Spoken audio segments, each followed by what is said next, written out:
Amanda was a single mother and hired a nanny to care for her little angel while she was at work. Her worries worsened when 7 nannies quit on Miley.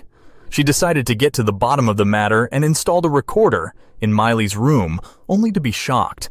Before we continue, please take some time to subscribe to Dailydose, like, and share this video with your friends. Amanda had just returned to her office after a long meeting when her phone pinged with a message. She instantly read it as it was from Miley's new nanny, Rose. "Hello, Mrs. Ferguson. I'm sorry to disturb you during the workday, but I don't think I can put up with any of this. Miley just doesn't listen to anything I say, and I can't do this anymore. Please come back soon. I'll stay with her until then. Thanks." Amanda sighed in frustration and buried her face in her palms. "Not again. I'm so tired of this." Amanda was a single mother, raising her daughter alone, so she had to hire a caretaker for her daughter during work hours. She didn't understand why all the nannies kept quitting on Miley. Miley was a silent child and never bothered anyone. Was something very wrong that she wasn't aware of? Worried, Amanda informed her boss of an emergency and rushed home. When she arrived, she saw Rose waiting for her outside the house. "What's wrong, Rose?" Amanda asked, worried. "I don't understand why you'd quit so abruptly." Being a mother is the most challenging job. "Look, I'm really sorry, Mrs. Ferguson, but I can't do this anymore," Rose said. "Miley doesn't want me around. I tried my best. I really did.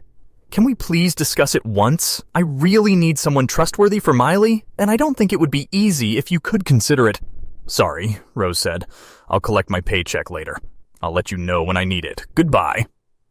Rose was Miley's 7th nanny, and Amanda didn't understand why she quit like her several predecessors. 2 years ago, Amanda divorced her husband, who was cheating on her. He didn't want to be involved with Miley's care, so she decided to raise her alone. Transitioning from a homemaker to a working woman wasn't easy for Amanda, but she did it for Miley's sake. But things got tough for her as job pressure increased. Amanda had to work long hours and couldn't be around Miley all the time. To make things easier, she resorted to a nanny's help, but it was the same story every time. No nanny lasted longer than a month. "Baby," Amanda said to Miley after tucking her in bed, "you have to tell me if something's bothering you. I asked if everything was fine with Rose, and you said yes." "Why did she leave, Miley?" "Mommy," Miley replied innocently. "I don't know. I didn't do anything." "Miley, hun, you know Mama can't be there for you all the time," Amanda explained. "You need to tell me if you're uncomfortable with a nanny. Is that the thing?" Miley shook her head. "No, Mommy. I want you, but I am okay." Amanda pressed her wrinkled forehead and sighed. "Fine then. Get some sleep.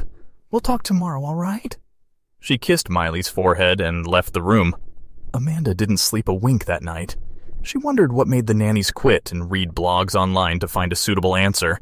Someone online had suggested putting a camera in the child's room, and Amanda thought the idea was what she needed.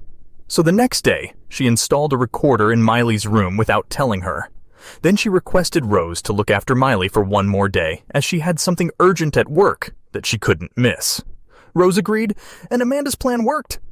Amanda didn't drive her car to her office that day. She parked her car on the street next to her house, turned on the recorder footage, and froze. "Miley, oh no!" Amanda's hand went to her mouth in shock. I don't believe this." Amanda couldn't believe the real reason why the nannies were quitting. It was all Miley's fault. Miley was constantly troubling Rose. She would refuse to eat the food Rose got her and throw toys at her, and she even pushed Rose. Amanda drove back home and stormed into Miley's bedroom. "Mommy," gasped the little girl. "Why are you home so soon?" "Rose," Amanda said apologetically. "I'm so sorry for the trouble I caused you. I should have trusted you. And Miley, hun, why did you lie? What's going on?" Miley started crying and hugged Amanda before she revealed why she didn't want Rose or any other nanny around her. "I want you, Mommy," she sobbed. "But you're always busy. You always say you can't be there for me, and I want only you." Amanda realized that Miley wasn't entirely to blame for what happened, but what she did to Rose was wrong. "Honey, you should apologize to Rose," Amanda told Miley. "You shouldn't have hurt her, and I'm sorry, Rose, for doubting you. I put a recorder in this room. Otherwise, I would have never known it was Miley's fault." Amanda realized Miley wanted her mother to be there for her. which is why she didn't want any nanny around her. So she promised her she would not leave her alone again. That made Miley realize her mistake, and she apologized to Rose. "Sorry, Rose," Miley said, sniffing. "I was a bad girl. I wanted Mommy."